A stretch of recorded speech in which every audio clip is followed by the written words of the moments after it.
کتب علیکم اذا حضر، لیکن جو لوگ قتل کیے جاتے ہیں، مارے جاتے ہیں، موت کے وقت، موت کے اسباب کے وقت وصیت آ جاتی ہے، آدمی وصیت کرتا ہے جب بیمار ہوتا ہے، یا موت کے اسباب جب اس کو یہ کہ ڈاکو دھمکی دے رہے کہ آپ نے مارنا ہے، تو پھر موت کے ایاموں کے ہوتے اس میں وصیت ہوتی ہے۔ پہلے یہ ہوتا تھا آدمی مر جاتا تھا تو مرنے کے بعد مولانا پھر اس کی ساری پراپرٹی اس کی بیوی اور بچے اٹھا کر کے لے جاتے تھے، والدین کو کچھ نہیں ملتا تھا۔ اس لیے فرمایا کتب علیکم اذا حضر احدکم الموت، موت کے جب اسباب قریب آ جائے، الوصیۃ للوالدین، والدین کے لیے اور رشتہ داروں کے لیے وصیت لازم ہے۔ یہ زمانے جاہلیت میں بیوی اور بچے وہ ساری پراپرٹی اٹھا کر کے لے جائیں گے، اس وقت والدین کے لیے وصیت فرض تھی، لیکن اب یوصیکم اللہ فی اولادکم للذکر مثل حظ الانثیین فإن کن نساء فوق اثنتین فلہن ثلث ما ترک وإن كانت واحدۃ فلها النصف ولأبویہ لكل واحد منہما السدس۔ آپ سمجھے؟ اب تو الحمدللہ اصحاب الحصص جن کے لیے حصے مقرر ہو گئے، اس لیے والدین کی وصیت اب منسوخ ہے۔ سمجھ رہی ہے کہ نہیں؟ جن کے لیے حصہ مقرر نہیں ہے، جو چوتھے پارے میں آئے گا، ان کے لیے آپ وصیت کریں۔ خلاصہ یہ نکلا کہ یہ وصیت فی الجملہ بعض صورتوں میں یہ منسوخ ہے، تو اس کے اللہ کا بھلا کر حکم منسوخ ہے، لیکن تلاوت آیت کی پھر بھی برقرار ہے، اور وہ بھی بعض صورتوں میں۔ کچھ پر پڑھ گیا کتب علیکم اذا حضر احدکم الموت، فرض کیا گیا تم پر، اذا حضر احدکم الموت، جب تم میں سے اللہ کا بھلا کرے کسی کو موت آ جائے، یعنی اسباب موت اور علامات موت آ جائے، تو فرماتے ان ترک خیرن، اگر اس نے مال چھوڑا، کتب علیکم الوصیۃ، تو وصیت اس پر فرض ہے، یہ کتبہ کا نائب فاعل ہے، للوالدین، والدین کے لیے، والاقرب، وا عمران خان والاقربین، اور اقربین کے لیے، بالمعروف، دستور کے مطابق، حق الایصاء، وصیت برحق ہے، حق الایصاء حقاً علی المتقین، یہ علی المتقین حقاً کے ساتھ متعلق ہے، اور حقاً مفعول مطلق ہے، فعل محذوف حق کا، حق الایصاء وجب الایصاء حق الایصاء حقاً علی المتقین، متقین پر یہ لازم ہے۔ اور ویسے ثلث مال میں عام حالات میں آپ وصیت کر سکتے ہیں، لیکن جن کے لیے حصہ مقرر ہے ان کے لیے نہیں۔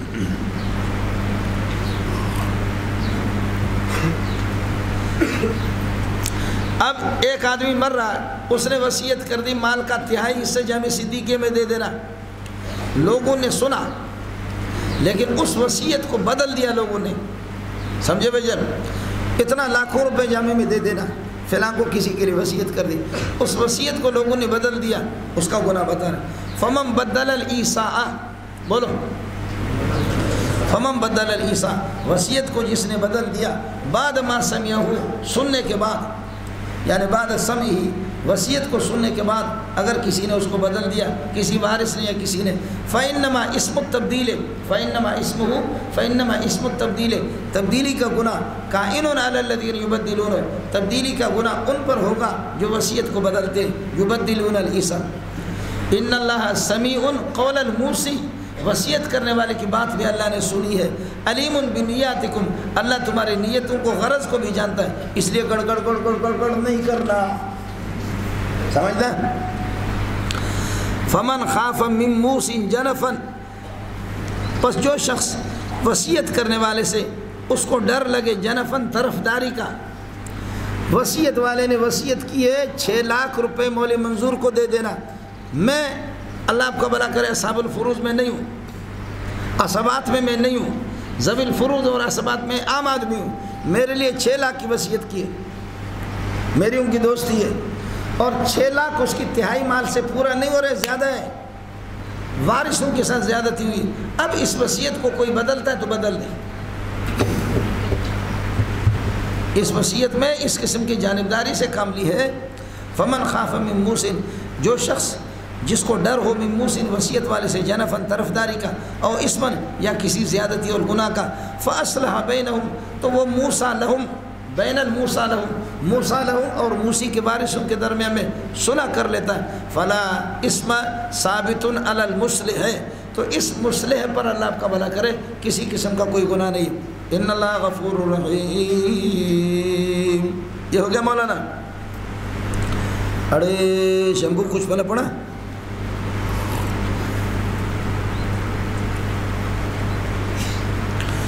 اس کے بعد مسئلہ ہے، چونکہ مسئلہ ہے حرام کا، وصیت کے اندر بھی حرام سے بچے، اس طریقے پر اللہ کر گڑبڑ نہ کرے۔ روزہ بھی انسان کو حرام سے بچاتا ہے۔ الصوم یمنع الانسان عن ارتکاب الحرام، اڑے رب سمجھ میں آیا نہیں ہے؟ یا ایھا الذین آمنوا، ایمان والو، کتب علیکم الصیام، تم پر یہ ہے کہ روزہ فرض ہے، کتابتاً کائنتاً، اس طرح فرض ہے کما کتب علی الذین من قبلکم، جیسے کہ فرض کیا گیا تھا علی الذین مضوا من قبلکم، جو تم سے پہلے گزر چکے۔ مضوا نکلے گا، یہ الذین کے لیے صلہ بنیں گے، لعلکم تتقون، تاکہ تم متقی اور پرہیزگار بن جاؤ۔ صوموا ایاما معدودات، گنے چنے چند دن روزہ رکھو۔ یہ ایاما معدودات منصوب ہے، اور بعض مفسرین اس کو ظرف بناتے الصیام مصدر کے لیے، تو اس پر بھی روح المعانی میں ایک لمبی بحث کی ہے، اجازت ہے آپ کو دیکھ سکتے ہیں۔ آسانی کے لیے صوموا ایاما معدودات، گنے چنے چند دن روزہ رکھو۔ دوسرا یہ کہ کتب علیکم الصیام ایاما معدودات، روزہ گنے چنے چند دنوں میں تم پر فرض ہے۔ فمن کان منکم مریضا، جو مریض ہو، او کائنا علی سفر، ایک سفر جاری ہے اور ایک سفر کاری ہے۔ آڑے شمبو، سفر جاری، آپ یہاں سے لاہور جا رہے ہیں، پنجاب جا رہے، گاڑی میں جا رہے، گاڑی ایئر کنڈیشن والے نہیں ہے، یا پیدل جا رہے، اونٹوں پر جا رہے، تو آپ متحمل نہیں ہے، روزہ نہ رکھو۔ اور ایک سفر کاری ہے کہ 13 دن کے لیے، 14 دن کے لیے، 13 دن کے لیے آپ کراچی میں ٹھہرے ہوئے ہیں، لاہور سے آ گئے، اس میں بولے صاحب روزہ رکھو تو بہت اچھا ہے، سمجھ رہی ہے کہ نہیں؟ لیکن چونکہ السفر، سفر مشتمل اس پر مشقت پر مشتمل ہوتا ہے، اور قانون یہ کہ المشقت تجلب التیسیر، بولو المشقت تجلب التیسیر، مشقت آسانی پیدا کر دیتی ہے، تو سفر چونکہ مشتمل علی المشقت ہے، اس لیے آپ کے لیے آسانی ہے، روزہ رکھو بہت اچھا، نہ رکھو تب بھی اجازت ہے، بعد میں قضا کرو۔ فمن کان منکم مریضا، مرض کے حالت میں بھی مشقت ہے، او کائنا علی سفر، یا سفر پر ہو، فعلیہ، تو اس مریض پر اور اس مسافر پر علیہ عدۃ من ایام اخر، دیگر چند دنوں میں سے اتنی تعداد اس پر لازم ہوگی۔ 10 دن سفر میں رہا، نہیں روزہ رکھا، 10 دن بیمار رہے، روزہ نہیں رکھا، بعد میں فعلیہ عدۃ کائنۃ من ایام اخر، دیگر چند دن بعد میں، اس کے بعد رمضان کے بعد قضا کرے۔ وعلی الذین یطیقونہ، وعلی الذین یطیقونہ، جو روزے کی طاقت بڑی مشقت سے رکھتے ہیں، وعلی الذین یطیقون الصوم، جو صوم کی طاقت بڑی مشقت سے رکھتے ہیں، ان پر لازم ہے فدیۃ طعام مسکین، یہ فدیہ دے دے، بدلہ دے دے، ایک مسکین کو کھانا صبح شام کا کھلا دے۔ یہ مولانا علی الذین یطیقونہ، پہلی بات یہ ہے کہ یہ یطیقون حمزہ سلب کے لیے، علی الذین یسلبون الطاقت، وہ لوگ جن سے طاقت سلب ہے، جیسے بوڑھا بوڑھی، علی الذین یسلبون الطاقت، حمزہ سلب کے لیے آتا ہے، جیسے افلس کہتے ہیں کہ معنی مفلس ہو گیا، یعنی فلس اور پیسہ اس سے سلب ہو گیا۔ افلس سنا ہی نہیں سنا؟ وعلی الذین یطیقونہ علی الذین یسلبون الطاقت، جو طاقت جن سے سلب ہو چکا ہے، یہ جار مجرور خبر مقدم، فدیۃ یہ اللہ کو بلا کر مبدل منو، اور طعام مسکین یہ اس سے بدل ہے، اور یہ مبتدا مؤخر ہوگا۔ جو مسلوب طاقت ہے، جن کے پاس طاقت نہیں، بوڑھا اور بوڑھی، وہ فدیہ دے دے، یا شوگر والے جو دائم المرض ہے، سمجھے، یہ بھی فدیہ دے دے ایک۔ دوسری صورت وہی تھی علی الذین یطیقونہ، جو طاقت رکھتے پھر بھی فدیہ دے دیں، تو یہ پہلے تھا، بعد میں منسوخ ہو گیا۔ فمن شہد منکم الشہر فلیصمہ، جو رمضان کے مہینوں کو پائے تو روزہ رکھے، اگلے والی آیت سے منسوخ ہے۔ جبکہ ترجمہ اس کا کریں یطیقونہ، جو طاقت رکھتے پھر بھی فدیہ دے دیں۔ تیسری صورت یہ وعلی الذین لا یطیقونہ، جو روزے کے طاقت نہ رکھیں، لام یہاں پر مقدر ہے۔ چوتھی صورت یہ وعلی الذین یطیقونہ، اور جو صدقۃ الفطر کی طاقت رکھتے ہیں، فدیۃ طعام مسکین، اس کی مقدار یہ ہے کہ ایک مسکین کو کھانا کھلا دے۔ یطیقونہ روزہ نہیں بلکہ صدقۃ الفطر، لیکن صدقۃ الفطر طعام کے معنی میں ہے، اطعام کے معنی میں، اس لیے مذکر ذکر کر دیا۔ یہ چاروں میں سے جو بھی آپ لے لیں گے آپ کی جان چھوٹ جائے گی۔ فمن تطوع خیرن، جو خوشی سے نیکی کا کام زیادہ کرے، فمن تطوع خیرن، جو خوشی سے نیکی کا کام زیادہ کرے، یا یہ کہ مسکین کو ایک مد کھلانا ہے صبح شام، اور فمن تطوع خوشی سے یہ کہ نیکی کا کام کرے یعنی ایک زیادہ دے دے، مسکین کو اس سے زیادہ دے دے فهو خیر لہ، یہ اس کے لیے بہتر ہے۔ وان تصوموا، لیکن روزہ اس میں مرض میں اور اسی طریقے پر سفر میں روزہ رکھو تو تمہارے لیے بہتر ہے۔ وان تصوموا خیر لکم ان کنتم تعلمون، اگر تم اس کی حقیقت کو جانتے ہو۔ اس کے بعد رمضان کی عظمت کو بیان کر رہا، شہر رمضان الذی انزل فیہ القرآن، رمضان کا مہینہ، شہر رمضان الذی انزل فیہ القرآن، رمضان کا مہینہ جس میں قرآن نازل ہو گیا، درا حال ہے کہ وہ قرآن ہادیا للناس، لوگوں کے لیے ہدایت ہے، ومشتملا علی البینات من الہدی، اور روز واضح اور روشن ہدایت کی باتوں پر مشتمل ہے، والفرقان، اور حق و باطل میں فرق کرنے والی کتاب۔ فمن شہید، یہ رمضان کی عظمت کو بتائیں، فمن شہید منکم الشہر، پس جو تم میں سے حاضر ہو رمضان کے مہینے میں، فمن حضر منکم الشہر، رمضان کے مہینے میں حاضر ہو، فلیصم، ہو کا معنی فلیصم فیہ، اس کے اندر روزہ رکھے۔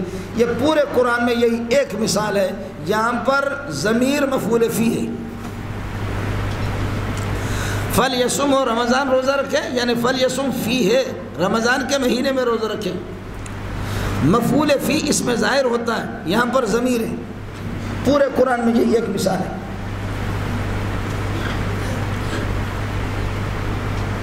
ومن کان مریضا، جو مریض ہوں، او کائنا علی سفر، یا سفر جاری پر ہوں، فعلیہ عدۃ، یہ پورا ہو گیا شرط، فعلیہ عدۃ من ایام اخر، اس پر لازم ہے دیگر دنوں میں سے چند دن اس کی تعداد۔ یرید اللہ بکم الیسر، اللہ تعالیٰ یرید اللہ فی الصیام فی شہر رمضان، رمضان میں اللہ تعالیٰ تمہارے لیے الیسر، آسانی چاہتا ہے۔ یرید اللہ بکم الیسر، اللہ آسانی چاہتا ہے، سفر کے دوران تمہارے لیے روزہ نہ رکھو، بولو سفر کے دوران روزہ نہ رکھنے میں اللہ تمہارے لیے آسان چاہتا ہے۔ ولا یرید بکم العسر، اور اللہ تمہارے لیے اللہ کا بھلا کر عسر نہیں چاہتا، تنگی، وہ یہ کہ سفر کی حالت میں تم روزہ رکھو تکلیف ہو جائے، یہ اللہ نہیں چاہتا۔ وشرع لکم الصیام، اور روزے کو تمہارے لیے مشروع قرار دیا، لتکملوا عدۃ رمضان، رمضان کے 30 دن پورا کر دو یا 29 دن پورا کر دو۔ پہلے مولانا مفتی صاحب تھے 29 دن کرتے تھے اور کبھی 30 دن کرتے تھے، اب مولانا عبدالخبیر صاحب آگے پتہ نہیں 28 کرے گا یا 27۔ پہلے بریلوی تھے رویت ہلال کمیٹی کی چیئرمین، ابھی آپ کا دیوبندی بن گیا۔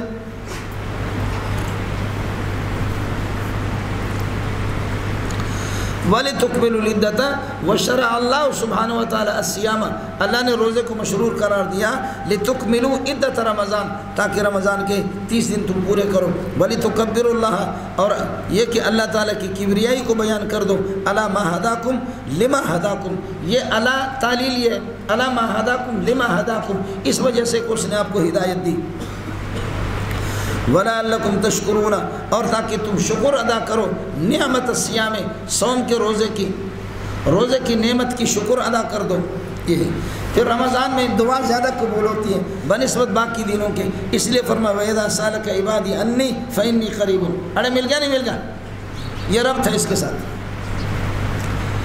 وَإِذَا سَأَلَكَ عِبَادِي عَنِّي، میرے بندے جب آپ سے پوچھے میرے بارے میں، فَإِنِّي قَرِيبٌ، تو میں بہت قریب ہوں، اُجِيبُ دَعْوَةَ الدَّاعِ، اجیب دعوت الداع، وقت دعا ہی، جب وہ مجھے پکارتا ہے، اذا دعانی، یہ ظرف ہے شرط نہیں ہے، اجیبوں کے لیے، اجیب دعوت الداعی، فریادی کی دعوت دعا کو میں قبول کرتا ہوں، اذا دعانی، وقت دعا ہی، ایایا، جب کہ وہ مجھے پکارتا ہے، یہ اذا ظرف بنے گا اجیبوں کے لیے۔ جب حقیقت یہی ہے، اذا کان الامر کذالک، جب حقیقت یہی ہے، فلیستجیبوا لی، بس میری بات کو یہ لوگ مان لیں یا میری دعوت پر لبیک کہہ دیں، فلیستجیبوا لی، میری بات کو مان لے، ولیؤمنوا بی، مجھ پر ایمان لائے، لعلہم یرشدون، یقیناً ان کو یہ کہ ہدایت مل جائے گی۔ لعلہم یرشدون، لعل کا قائل چونکہ اللہ ہے اس لیے یقین سے میں نے ترجمہ کر دیا۔ تسی اتنے ہو یا کسی اور علاقہ بچوں؟ اس کے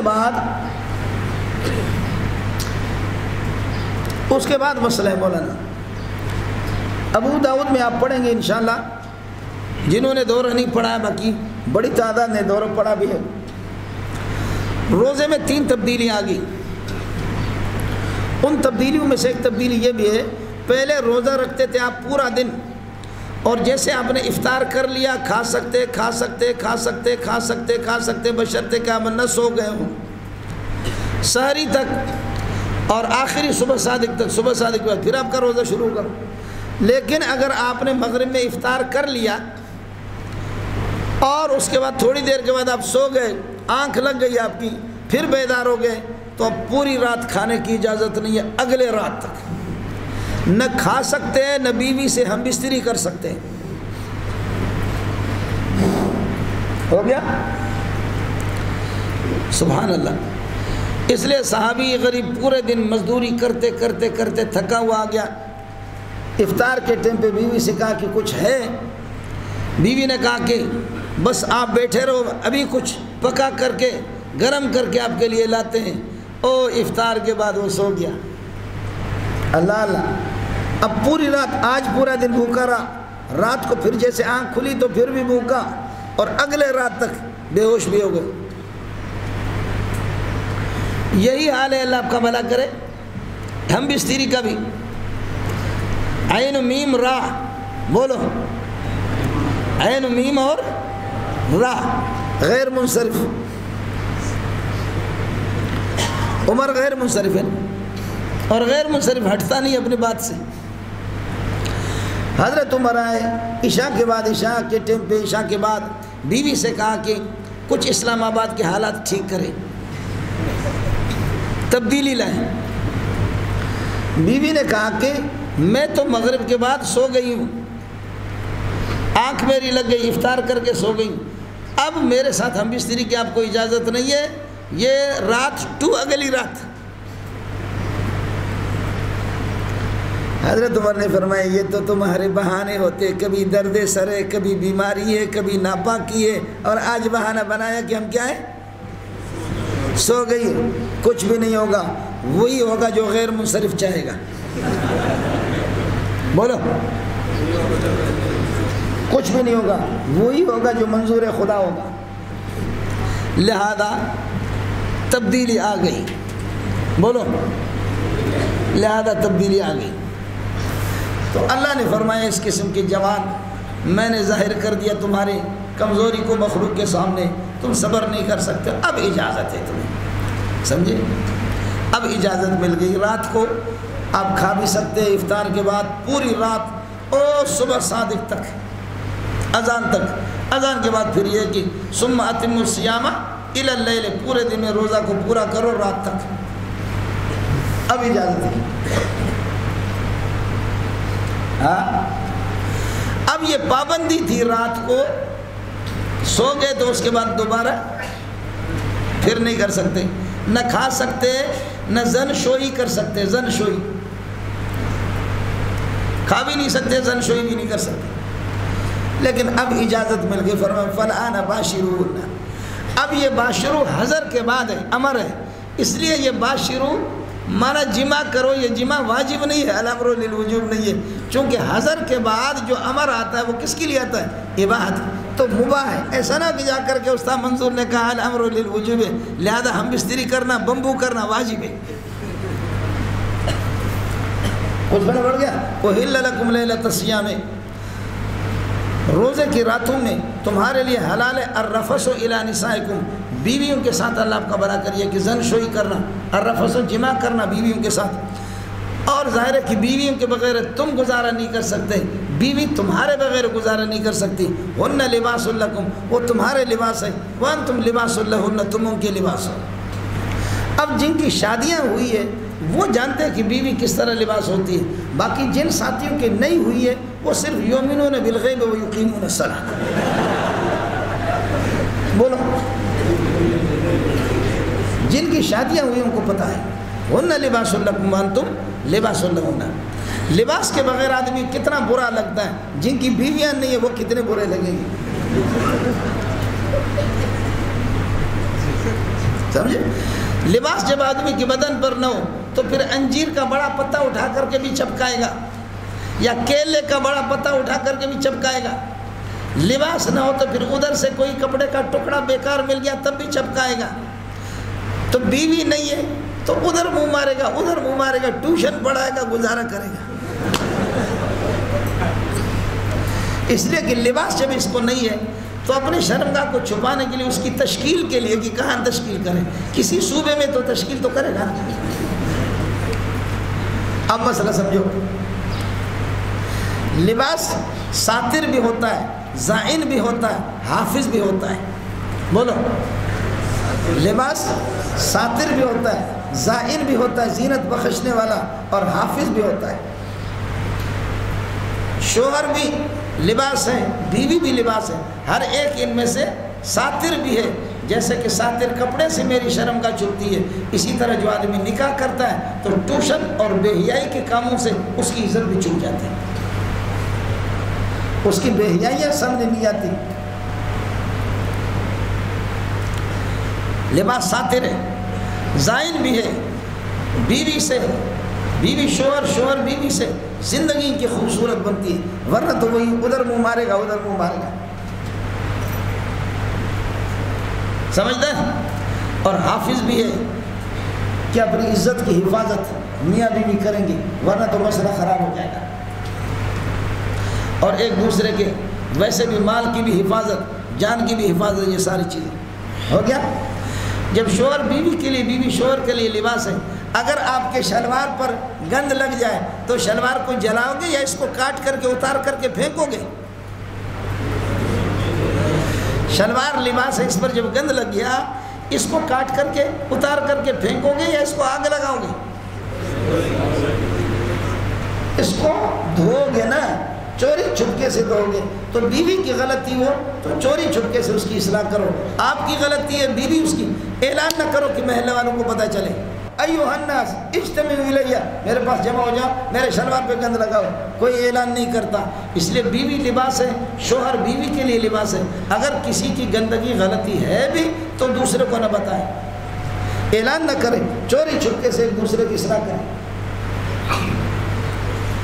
اور پھر لباس پر گندگی لگنے سے لباس کو دھویا جاتا ہے، اس کو جلایا نہیں جاتا، اس کو پھینکا بھی نہیں جاتا. اس لیے بیوی کو بات بات پہ طلاق بھی نہ دو، اس لیے بیوی کو طلاق بھی نہ دو. ہن لباس لکم وانتم لباس لہن. کچھ بنا پڑ گیا؟ یہ ہے قرآن. اور خواب میں میاں بیوی، اگر بیوی بیمار ہے، شوہر خواب میں دیکھتا ہے کہ میں ننگا ہوں تو سمجھ لینا بیوی مر جائے گی. اور اگر شوہر بیمار ہے اور بیوی خواب میں دیکھتی ہے کہ میں ننگی ہوں تو پھر شوہر مرے گا.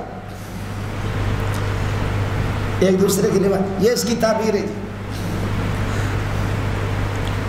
اور اگر آپ کا تعلق مولی منظور کے ساتھ ہے، مولی منظور آپ کا بھائی ہے، آپ مولی منظور کے بھائی، مولی منظور آپ کو خواب میں دیکھتا ہے کہ آپ ننگے ہیں، یا آپ مولی منظور کو خواب میں دیکھتے ہیں کہ ننگے ہیں، تو سمجھ لینا جب آپ کو میں ننگا دیکھتا ہوں آپ گناہوں سے پاک ہیں. سمجھے؟ اس کا مطلب یہ ہے لوگ غلط کہہ رہے ہیں. آپ جیسے کہ حضرت مولانا فضل الرحمان دامت برکاتہم العالیہ کے بارے ایک دو مولوی صاحب نے بتایا کہ ان کو ننگا دیکھا ہے، تو تعبیر بتانے والے نے بتایا، کہا کہ جتنا بھی فضل الرحمان کو گالیاں دے دو، لیکن اس خواب کی تعبیر یہی ہے کہ مولانا بالکل ٹھیک ہے، پاک ہے. سمجھے؟ مولانا یہ واقعہ میں نے خود اس واقعے کا مشاہدہ کیا. دبئی میں تھا چند سال پہلے. حضرت اقدس امام الحرم عبد الرحمن السدیس تشریف لائے دبئی میں. ٹیلی ویژن پر اس کا محاضرہ تھا.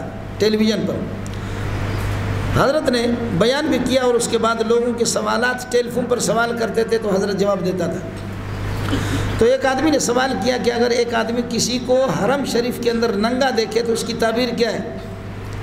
حضرت عبد الرحمن سدیس دامت برکاتہم نے فرمایا کہ وہ دیکھنے والا کون ہے اور دیکھا کس کو گیا ہے، رائی کون ہے اور مرئی کون ہے. ناظر کون ہے اور منظور کون ہے؟ تو اس بندے نے کہا کہ کوئی بھی ہو، آپ کو اس سے کیا واسطہ ہے، آپ تعبیر بتا دیں۔ عبد الرحمن سدیس نے فرمایا میں تعبیر نہیں بتاؤں گا، تو بتا دے دیکھنے والا کون ہے، دیکھا کس کو ہے؟ اس نے کہا میں بندہ نہیں بتا سکتا، تو اللہ واسطے تعبیر بتا دے۔ عبد الرحمن سدیس نے فرمایا جس کو آپ نے حرم کے اندر دیکھا ہے کہ ننگا ہے، وہ بندہ 100% گناہوں سے پاک ہے۔ اس بندے نے کہا حضرت ناراض نہ ہونا، وہ بھی رونے لگے اور کہنے لگے اللہ کی قسم آپ کو میں نے دیکھا۔ سمجھے؟ عبد الرحمن سدیس دامت برکات ملالی وہ بھی رونے لگے، سمجھے؟ وہ بھی رونے لگے۔ یہ ہمارا بابا چلاسی ہے، یہ بٹا آباد میں ہوتا ہے، فقیر آدمی مسکین ہے۔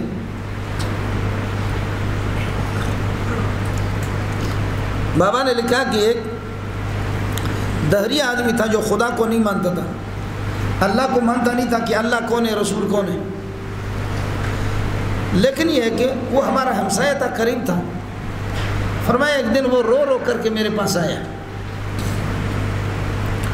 کہنے لگے مولوی صاحب میں اللہ کو نہیں مانتا، میں رسولوں کو نہیں مانتا، میرا ذہن کمیونسٹوں والا ذہن ہے، میں کمیونسٹ ہوں، لیکن اس بات کو یقین جانتا ہوں کہ تو ہے بڑا آدمی، اس لیے کہ بڑے بڑے وزیر، بڑے بڑے لوگ اور بڑے بڑے علماء آپ کے پاس آتے ہیں، تو کچھ تو تیرے پاس ہے۔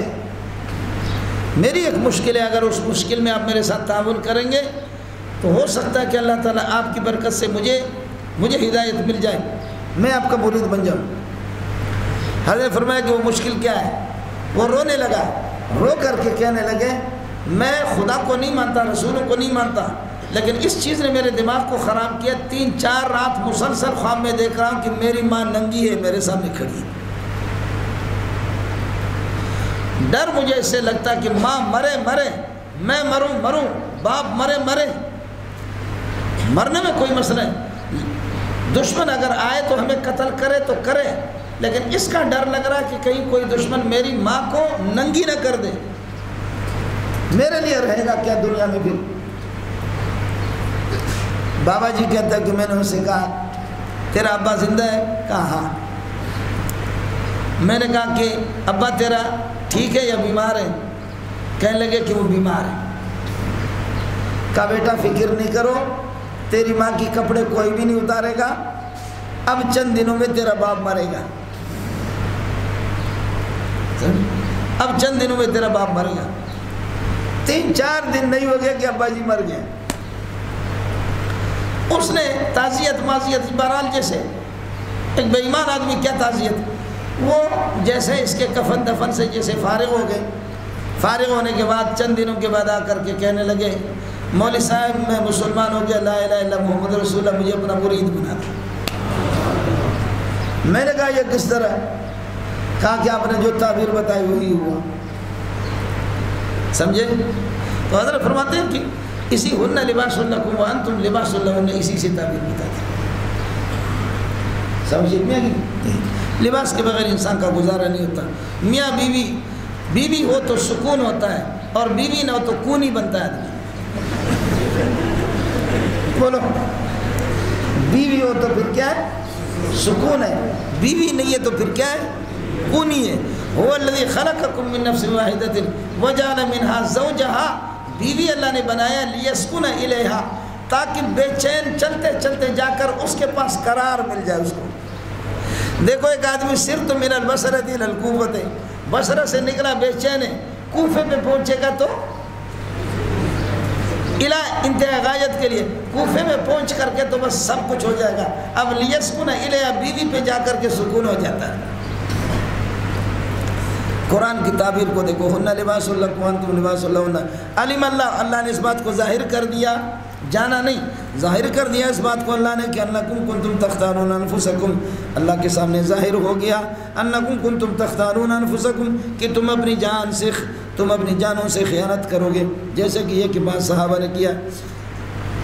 ففعلتم تم نے اس طریقے پر کر دیا، فتبتم پھر تم نے توبہ کیا، فتاب علیکم اللہ نے تمہارے توبہ کو قبول کر دیا، وعفا عنکم اللہ نے تم سے معاف بھی کر دیا، فالآن باشرون اذا کان الامر کذالک یہ امر اباحت ہے، فالآن باشرون اب بیویوں سے ہم بستری کرو، زن شوئی کرو، وابتغوا ما کتب اللہ وابتغوا بالمباشرت مباشرت سے طلب کرو ما کتبہ اللہ لکم من الولد اولاد جو اللہ نے اپنے لکھی کہ امت محمد یہ بڑھ جائے، اس غرض سے آدمی صرف شہوت رانی کے لیے شہوت پوری کرنے کے لیے نکاح نہ کرے، بلکہ نکاح یہ کرے کہ سنت نبوی کو پورا بھی کر رہا ہوں انبیاء کی سنت کو، اور ساتھ ساتھ یہ کہ اولاد بھی ہو جائے، امت بڑھ جائے۔ ٹھیک ہے مولانا؟ جی وَكُلُوا وَاشْرَبُوا کھاؤ پیو رمضان میں رات کو حتیٰ يَتَبَيَّنَ لَكُمُ الْخَيْطُ الْأَبْيَضُ یہاں تک کہ سفید ڈوری وہ ظاہر ہو جائے، من الخیط الاسود ممتاز ہو جائے کالی ڈوری سے، اور وہ سفید ڈوری کس کی ہوتی ہے؟ الخیط الابیض سے حال ہے من الفجر فجر والے، اور میں نے عرض کیا الخیط الاسود من اللیل چونکہ فجر کو ذکر کر دیا تو دوسرے کو حذف کر دیا، ثم اتموا الصیام روزے کو مکمل کر دو الی اللیل رات تک، ولا تباشرون بیویوں سے ہم بستری نہ کرو، زن شوئی نہ کر دو، اس حال میں کہ وانتم عاکفون فی المساجد مسجد میں جب آپ کا اعتکاف ہو، معلوم ہوتا کہ اعتکاف مسجد میں ہوتا ہے، خواتین البتہ اپنے یہ کہ گھروں کے اندر اعتکاف کریں گے، تلک حدود اللہ یہ اللہ کے احکام ہے، حدود سے مراد احکام ہے، تلک حدود اللہ فلا تقربوها چونکہ منہیات کا ذکر آ گیا اس لیے فلا تقربوها وہاں پر کچھ معمورات کو ذکر کریں گے اور اس کے بعد فرمائیں گے اللہ کا بھلا کرے فلا تعتدوها اس حد تک تمہیں اجازت ہے، اس سے زیادہ نہیں، یہاں لا تقربوها اور وہاں پر لا تعتدوها منہیات کو یہاں پر ذکر کر دیا، تلک حدود اللہ یہ اللہ کی حدود ہے، فلا تقربوها یبین اللہ آیاتی اللہ اپنے احکام کو بیان کر لیتا ہے للناس لوگوں کے لیے، بیاناً کائناً کذالک یہ کذالک مفعول مطلق ہے اسی طرح بیان کرتا ہے، لعلہم یتقون تاکہ یہ کہ روزہ جو ہے نا حرام کھانے سے انسان کو بچاتا ہے، اس لیے فرماتے ہیں کہ روزے میں لوگوں کے مال خاص طور پر ولا تاکلوا اموالکم بینکم بالباطل اپنا مال نہ کھاؤ درمیان میں، یعنی اپنے بھائیوں کو لا تاکلوا اموالکم اموال اخوانکم بھائیوں کے مال نہ کھاؤ بالباطل باطل طریقے سے، سمجھے؟ باطل طریقے چوری ہے، ڈکیتی ہے، سود ہے، حرام خوری ہے، یہ سارے باطل طریقے ہیں۔ لا تاکلوا اموالکم بینکم بالباطل ولا تدلوا بها الى الحکام لا تدلوا بها ان مالوں کو کھینچ کر کے حکام کے پاس نہ لا جاؤ، لا تدلوا بها یا لا تدلوا الناس لوگوں کو کھینچ کر کے نہ لے جاؤ ان کے اس مال کے ساتھ بہا ان مال کے ذریعے سے الحکام حکام کے پاس لتاکلوا فریقا من اموال الناس تاکہ لوگوں کے مال کا کوئی حساب کھا جاؤ اس میں زیادتی کر کے وانتم تعلمون آپ اس کی سنگینی کو جانتے بھی ہیں۔ مولانا پھنسانا لوگوں کو، ایک صورت یہ کہ مکان میرا نہیں ہے میں نے قبضہ کر دیا اس مکان پہ، اور حکام کے پاس جا کر کے مال دے کر کے مکان اپنے لیے میں نے بٹور لیے، مکان اپنے لیے کروایا رشوت دو کر کے، یہ بھی لا تدلوا بها لا تدلوا بها ان مالوں کو کھینچ کر کے حکام کے پاس نہ لے جاؤ رشوت دے کر کے۔ ایک دوسرا یہ کہ ایک آدمی کو غلط مقدمے میں نے پھنسایا، لا تدلوا الناس لوگوں کو کھینچ کر کے بہا ان کے مال کے ساتھ حکام کے پاس نہ لے جاؤ لتاکلوا حصۃ من اموال الناس مقدمے میں غلط پھنسایا تاکہ قاضی کو اور جج کو کچھ نہ کچھ مل جائے، اللہ کے بندوں کچھ پڑا نہیں پڑا یہ اس میں داخل، وانتم تعلمون اس کی سنگینی کو تم بھی جانتے ہو۔ اس کے بعد مسئلہ مولانا روزہ اور حج یہ سارے کے سارے چاند کے ساتھ ان کا تعلق ہے، اس لیے فرمایا یسألونک عن الہلہ اڑے رب سمجھایا نہیں ہے، آپ سے پوچھتے چاند کی حقیقت کے بارے میں تو آپ کہتے ہیں یہ مواقیت للناس والحج حج کے اور دیگر قرضوں کے اور سب کی تاریخ یہی چاند ہے، اس وجہ سے چاند بڑھتا ہے گھٹتا ہے، ہلال ہے پھر قمر ہے پھر بدر ہے پھر در پہ در ہے۔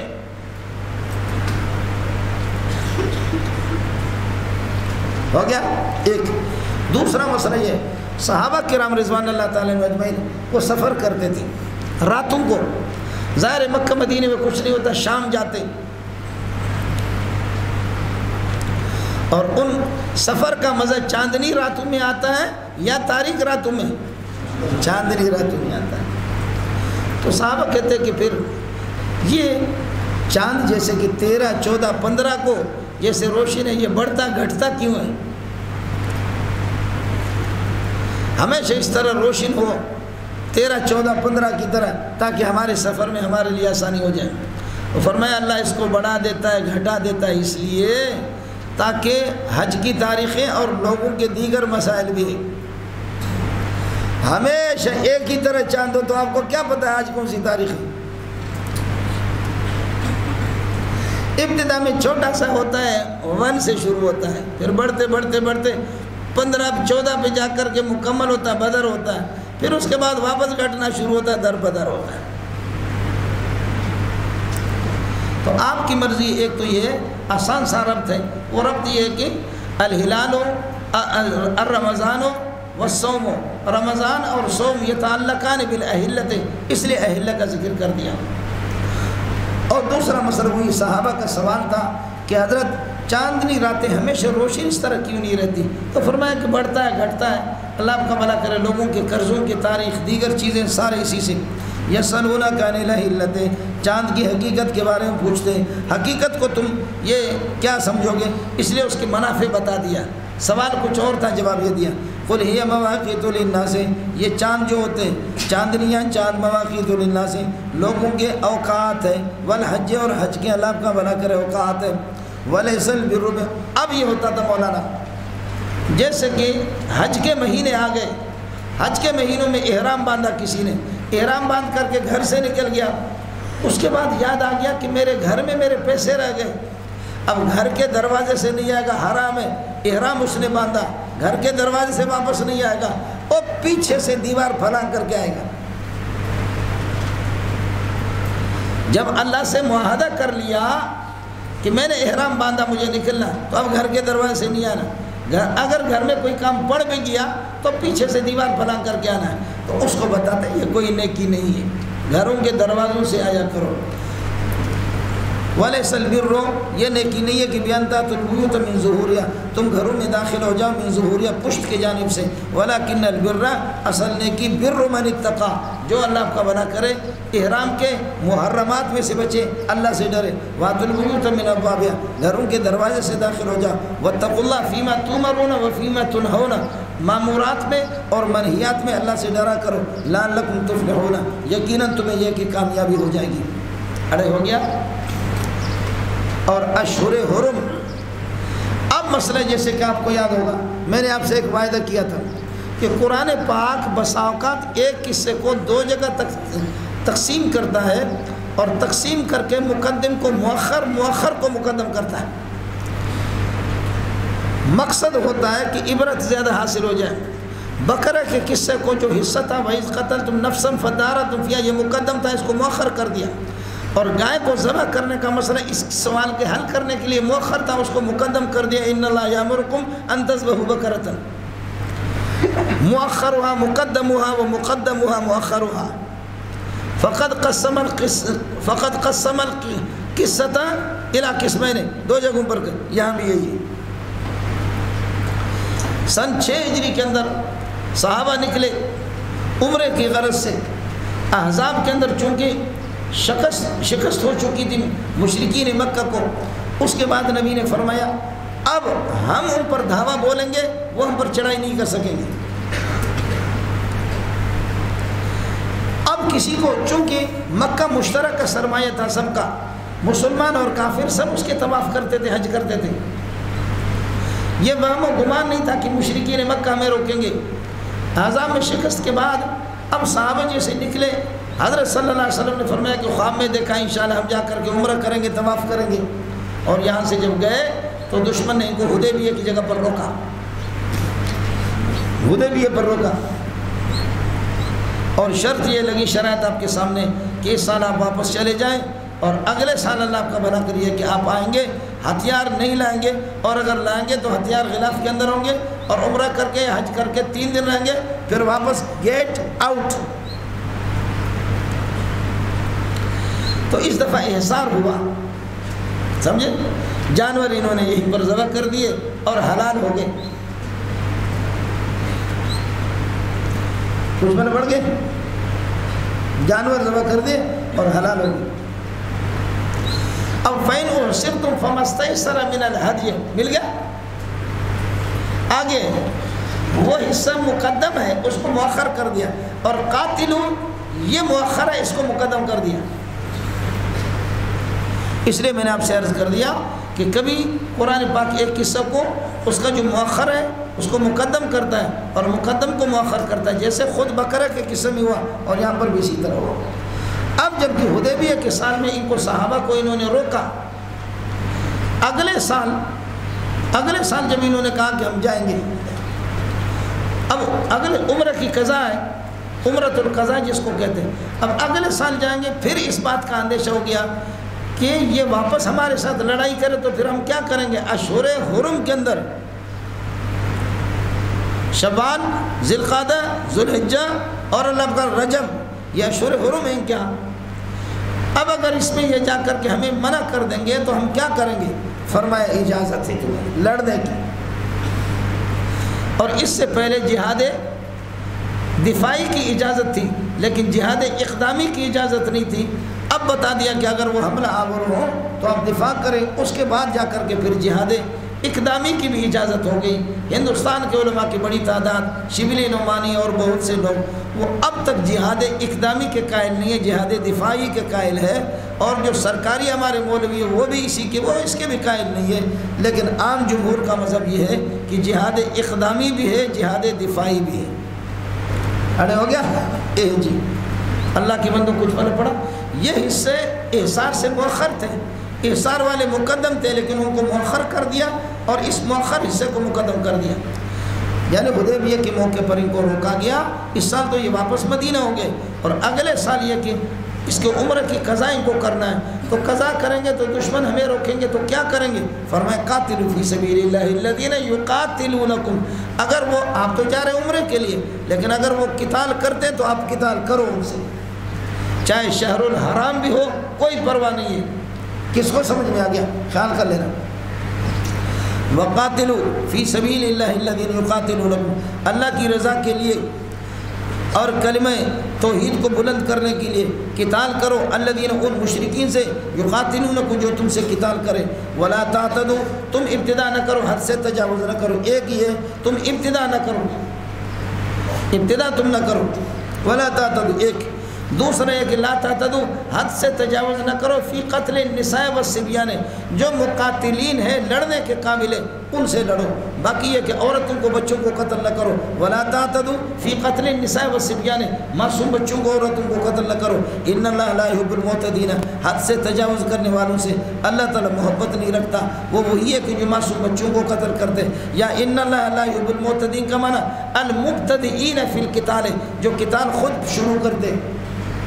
اس وقت تک چونکہ جو ہے جہاد اقدامی کی اجازت نہیں تھی تو اس لیے فرمایا ان اللہ لا يحب المعتدین. دونوں معنوں میں سے کوئی بھی کرو. وقتلوہم حیث ثقفتموہم، دشمن جہاں تم ان کو پاؤ ان کو قتل کرو. واخرجوہم، ان کو نکال دو. من حیث اخرجوکم، اس مکے سے، اس جگہ سے جہاں سے انہوں نے آپ کو نکالا. اب آگے فقہ کا قاعدہ. آپ کو کوئی آدمی پکڑتا ہے، کہتا ہے یا پیشاب اپنے چہرے پر مل دے یا پاخانہ مل دے ورنہ میں نہیں چھوڑوں گا، تو آپ کیا کریں گے. تیسری صورت نہیں ہے. چھوٹا پیشاب اپنے چہرے پر مل دو یا پاخانہ، دونوں میں سے کون سا کرو گے. یہ کوئی مشکل سوال ہے. تیسری صورت نہیں ہے. یا کہتے ہیں ڈرائیور کو ایک طرف سے وزیرستانی کے ٹرک آ رہا ہے، ڈمپر وزیرستانی کا، اور آپ نے دیکھا کہ وزیرستانی الحمدللہ ہوتا تو ادھر اس میں ڈمپر میں ہے لیکن وہ ادھر نہیں ہوتا، وہ وزیرستان میں دیکھتا ہے. وزیرستان میں اس کی نگاہ ہوتی ہے. تو ایک طرف سے ڈمپر آ رہا ہے، دوسری طرف سے بھینس ہے. تیسری کوئی صورت نہیں ہے. آپ کی چھوٹی کار ہے، ڈمپر کے ساتھ لگاؤ گے یا بھینس کے ساتھ؟ بھینس کے ساتھ. اب اشہر حرم میں قتل کرنا بھی ایک بہت بڑی مصیبت ہے، بہت بڑی مصیبت ہے، سمجھے. اور قتل نہ کرے تو مشرکین وہ شرک کو غلبہ دیتے ہیں، شرک کو غلبہ حاصل ہوتا ہے اور توحید اور دین مغلوب ہو جاتا ہے. تو دین کو مغلوب کرنا یہ بھی ایک مصیبت ہے، خاموش رہنا بھی مصیبت ہے، اور اشہر حرم میں لڑنا بھی مصیبت ہے۔ دونوں میں سے چھوٹی کون سی ہے، بڑی کون سی ہے؟ بڑی مصیبت ہے۔ دین کی اللہ کا بھلا کریے کہ کیا ہے، دین کی مغلوبیت اور توحید کی مغلوبیت، یہ بڑی مصیبت ہے۔ اس سے بچو، چھوٹی مصیبت کا ارتکاب کرو، اشہر حرم میں لڑو۔ والفتنۃ اے غلبۃ الشرک، بولو والفتنۃ غلبۃ الشرک وغلبۃ الکفر اشد من القتل فی اشہر الحرم، یہ زیادہ سنگین ہے من القتل فی اشہر الحرم، اشہر حرم میں قتل کرنے سے۔ اللہ کے بندوں کچھ پتہ پڑا؟ اس کو ہمارے فقہاء نے تعبیر کر دیا اذا ابتلیت ببلیتین فاختر اہونہما، بولو اذا ابتلیت ببلیتین، جب دو مصیبتوں میں گھر جاؤ تو دونوں میں سے آسان مصیبت اس کو اختیار کرو، اور آسان مصیبت یہی ہے ڈمبر کے ساتھ ٹکراؤ نہیں، ورنہ یہ کہ اللہ آپ کا بھلا کرے کیا ہے، پاش ہو جاؤ گے۔ اس لیے بحث صحیح ہے آپ کے لیے، قانون آپ کو سمجھ میں آ گیا۔ والفتنۃ اشد من القتل، فتنۃ الشرک غلبۃ الشرک اشد من القتل فی الشہر الحرام ولا تقاتلوا عند المسجد الحرام، مسجد حرام کے پاس بھی ان سے قتال نہ کرو حتی یقاتلوکم فی المسجد الحرام، اور اگر مسجد حرام میں قتال کرے تو کرے، اس پر مستقل رکوع بھی آ رہا ہے۔ فَإِن قَاتَلُوكُمْ، اگر وہ تم سے قتال کرے فَاقْتُلُوهُمْ، ان کو قتل کر دو۔ جزاء الکافرین کائن کذالک، کذالک خبر مقدم ہے، کافروں کی سزا یہی تو ہے۔ فَإِنِ انتهوا عن الشرک عن الزیادت، اگر وہ ناانصافی اور شرک سے باز آ جائے تو فرماتے ہیں یغفر اللہ لهم، اللہ ان کو بخش دے گا، کیوں؟ فإن اللہ غفور رحیم۔ وقاتلوہم، ان سے قتال کرو حتی لا تکون فتنۃ، یہ تکون یہاں پر اللہ فعل تام ہے، حتی لا تکون فتنۃ، یہاں تک کہ غلبۃ الشرک نہ رہے اور فتنہ شرک نہ رہے، وَيَكُونَ الدِّينُ كُلُّهُ لِلَّهِ، اور دین اور توحید صرف اللہ ہی کی ہو جائے، اطاعت اور فرمان برداری اللہ کی۔ فَإِنِ انتهوا عن شِرْكِهِمْ، اگر یہ اپنے شرک سے باز آ جائے، فَلَا زِيَادَةَ كَائِنَةٌ، پھر زیادتی نہیں ہوگی کسی پر بھی، إِلَّا عَلَى الظَّالِمِينَ إِلَّا عَلَى الْمُشْرِكِينَ، اس لیے کہ إِنَّ الشِّرْكَ لَظُلْمٌ۔ الشہر الحرام بالشہر الحرام، شہر حرام یحترم بالشہر الحرام، شہر حرام کا احترام شہر حرام کے احترام کے مقابلے میں ہوگا۔ والحرمات، اور آداب قصاص متساویۃ، آداب برابر ہے، سمجھے؟ اگر وہ اشہر حرم کا احترام ادب کرتے تو تم بھی کرو، وہ نہیں کرتے تو تم بھی نہ کرو، ادب کے مقابلے میں۔ والحرمات میں نے عرض کیا الآداب، والحرمات والآداب قصاص متساویۃ، آداب برابر ہے، اگر وہ با ادب تو پھر آپ بے ادب۔ یہ نہیں ہے کہ شہر حرام کے آپ تو احترام کر رہے، وہ آپ کے کھال اتار رہے، نہیں۔